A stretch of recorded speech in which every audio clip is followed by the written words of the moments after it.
Hello Bangali, welcome to my channel, welcome to another vlog. তো guys, আশা করছি তোমরা সবাই খুব ভালো আছো, আমিও খুব ভালো আছি। তো 31 ডিসেম্বর এটা আমার লাস্ট ব্লগ বলতে পারো 2023 সালের। তো টাইটেল আর থাম্বনেল থেকে নিশ্চয়ই বুঝতে পেরে গেছো আজকে ব্লগটা কী নিয়ে হতে চলেছে। তো আজকে আমরা যাচ্ছি কলেজ ট্যুর থেকে, বাসে করে আমরা যাবো আজকে, এখান থেকে যাবো ইকো পার্কে। তো চলো, আজকের ব্লগটা ইন্টারেস্টিং হতে চলেছে, শেষ পর্যন্ত দেখো সবাই। তো চলো, বাসে গিয়ে দেখা হচ্ছে, বাই। সো আমরা এখন যাচ্ছি হেঁটে হেঁটে কলেজের দিকে, আর ওই দূরে দেখা যাচ্ছে আমাদের বাস। আমার হাতে এই একটা লাগেজ, আর এর কাছে দেখো। ফাইনালি অনেকক্ষণ অপেক্ষা করার পর এখন আমাদের বাস ছেড়ে দিয়েছে। বাসের ভেতরে কপিরাইট চলছে, তাই আর দেখালাম না। তো চলো, ইকো পার্ক গিয়ে দেখা হচ্ছে।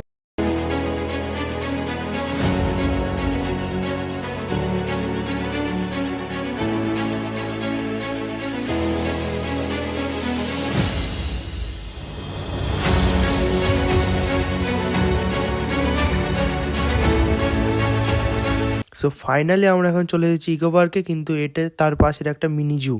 ঘুরতে যাওয়ার এদের মন খারাপ, কারণটা শোনো। কি দাদা বউ ছেড়ে চলে গেছে। সেরকম কিছু ছিল না, গোটা কত পাখি আর এই দুটো জিরাফ আর এই মালটা। क्या रे भिकमंगिया क्या देख रहा है। সো আমরা এখন ইকো পার্ক থেকে ঘুরে টুরে বেরিয়ে গেছি, সন্ধ্যা এসছে বেরোনোর সময়। अरे बहुत मनुष्य लग रहे हो, मत करो, रहने दो बहुत बुरे लग रहे हो। তো দাদা, তোমার কেমন লাগছে ঘুরে? আমার খুব ভালো লাগে, কিন্তু পাটা যন্ত্রণা করতে। তোর? আরে বলো না গাইস, একটাও মেয়ে খুঁজে পেলাম না যে একটু প্রেম করবো। ইকো পার্কে আমাদের ঘোরাঘুরির ডান, আর বাইরে তো ভালোই ঠান্ডা পড়েছে। আমাদের বাস এবার ছেড়ে দেবে। তো চলো, তোমাদের সাথে দেখা হচ্ছে দীঘা গিয়ে। সো গাইস, এখন বাজে 12টা। আমরা এখন আছি কলাঘাটে। 2024 সাল পড়ে গেছে, দেখতেই পাচ্ছ সবাই সেল পাঠাচ্ছে। তোমাদের সবাইকে জানাই হ্যাপি নিউ ইয়ার। আশা করছি তোমাদের সবার খুব ভালো কাটুক এই 2024 সাল। আর আমিও চেষ্টা করবো যাতে 2024 সালে আর ভালো ভালো ভিডিও তোমাদেরকে দিতে পারি। তার জন্য তোমাদের একটু সাপোর্ট চাই, আর কিছুই না। সো গাইস, ফাইনালি এখন চলে এসেছি দীঘাতে, অনেকটা রাতে জার্নি করার পর। তো সামনে আমাদের একটা রুম ভাড়া নেওয়া হয়েছে, সেদিকেই যাচ্ছি। রুমটা দেখবো কিরকম, দাদারা ভাড়াটা করেছে। চলো, রুমে গিয়ে দেখা হচ্ছে। এটা হচ্ছে আমাদের প্যালেস, মোহন প্যালেস, এই হোটেলটা। সব চলে আয়।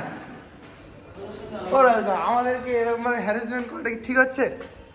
আমাদের একবার বলছে 2তলায়, একবার বলছে 3তলায়।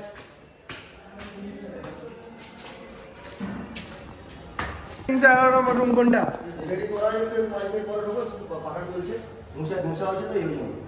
আবার 5 মিনিট? আচ্ছা আচ্ছা, এই রুমের জন্য 11 মিনিট?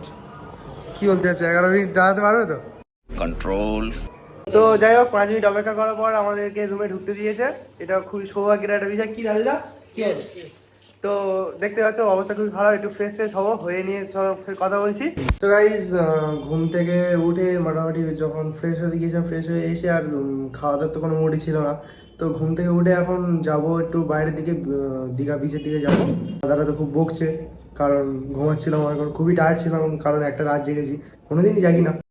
কি আরে বলুন। তো চলো, গিয়ে দেখা হচ্ছে। সো গাইস, ফাইনালি আমরা এখন ঘুরতে চলে এসেছি। আমাদের কেউ কেউ ওদিকে ছবি তুলছে, কেউ কেউ ওদিকে যে যাওয়ার সাথে ঘুরছে, আমরা আমাদের মতো আমাদের কাজ করছি এখানটায়। তো কেউ কেউ আবার ওপরে দিয়ে গিয়েছে চা খেতে।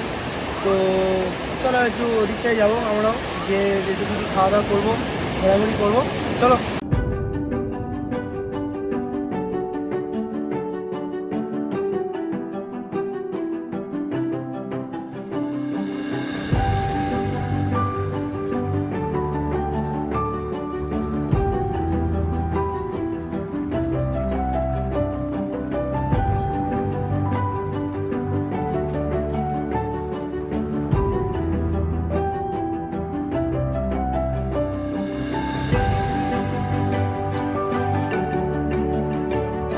একটু ভুলভাল খাওয়ার জন্য কালকের ব্লগটা কন্টিনিউ করতে পারিনি, তার জন্য সরি। সো গাইস, আমরা এখন চলে এসেছি বাড়ির কাছাকাছি। ব্লগটা এখানেই শেষ করছি। ভিডিওটা ভালো লাগলে অবশ্যই লাইক কমেন্ট শেয়ার করো, আর চ্যানেলটাকে সাবস্ক্রাইব করতে ভুলো না। দেখা হচ্ছে পরের ভিডিওতে, বাই।